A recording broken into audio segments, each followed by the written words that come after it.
அவர் பாவம் நேற்று முந்தானே தான் வந்தார். அவருக்கு என்ன தெரியும் அரசியல்? இவருக்கு தந்திருக்கின்ற பல்வேறு பாதுகாப்புகள் எதற்கு பயன்படுகின்றன? இது நாடகமா அல்லது அது நாடகமா? கைப்புண்ணுக்கு எதற்கு கண்ணாடி என்பார்கள்.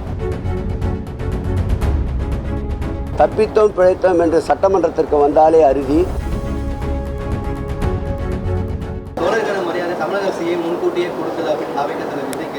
அவர் பாவம் நேற்று முந்தானே தான் வந்தார். அவருக்கு என்ன தெரியும் அரசியல்? கலைஞர் தான் தஞ்சை பெரிய கோயிலுக்கு 1000 ஆண்டு விழாவை எடுத்தவர். மாண்புமிகு தமிழக முதல்வர் பொறுப்பேற்ற பிறகுதான் சடை விழாவிற்கு அனுமதி அளித்தவர். ஆன்றோர் சான்றோர் பெருமக்களுக்கு சேக்கிழார் முதல் கொண்டு அவர்களுக்கு விழா எடுக்கின்ற ஒரே அரசு இந்த அரசு. அதேபோல் சித்தர்களுக்கு விழா எடுக்கின்ற அரசு இந்த அரசு.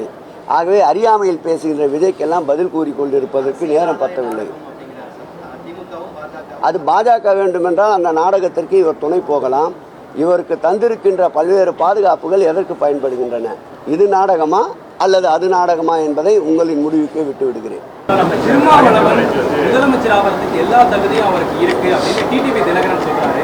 திருமாவளவனை சுற்றியே அதிமுக, பாஜக, அங்கு கூட்டணியில் இருக்கக்கூடிய தலைவர்கள் எல்லாம் பேசுறாங்க. என்ன காரணம்? திருமாவளவன் கொள்கை பிடிப்போடு இருக்கின்ற ஒரு தலைவர்.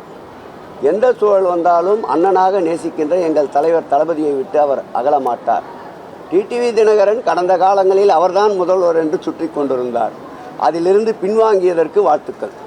முன்னாள் அமைச்சர் ராஜேந்திர பாலாஜி என் மேலே புரிய வைக்கிறாங்க. திமுக அரசு அதிமுகவோட முகமாக இருக்கிறதுனால திமுக அரசு பொய்யான வழக்கெல்லாம் கொண்டு வராங்க.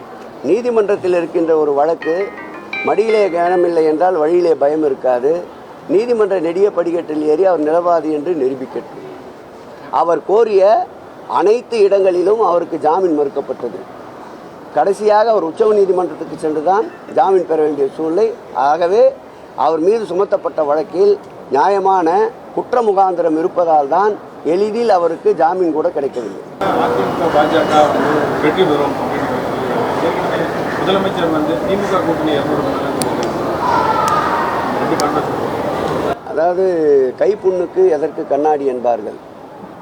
எடப்பாடி பழனிசாமி பொதுச் செயலாளராக இந்த கட்சியின் தலைமை ஏற்ற நாளிலிருந்து வெறும் தோல்வியையே மாண்புமிகு தமிழக முதல்வர் எங்கள் உயிரினும் மேலான தலைவர் அவர்கள் வழங்கி கொண்டிருக்கின்றார்.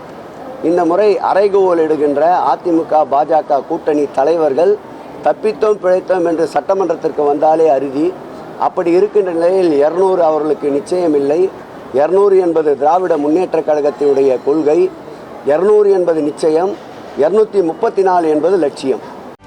செய்திகளை உடனுக்குடனும் துல்லியமாகவும் தெரிந்து கொள்ள சப்ஸ்கிரைப் பண்ணுங்க.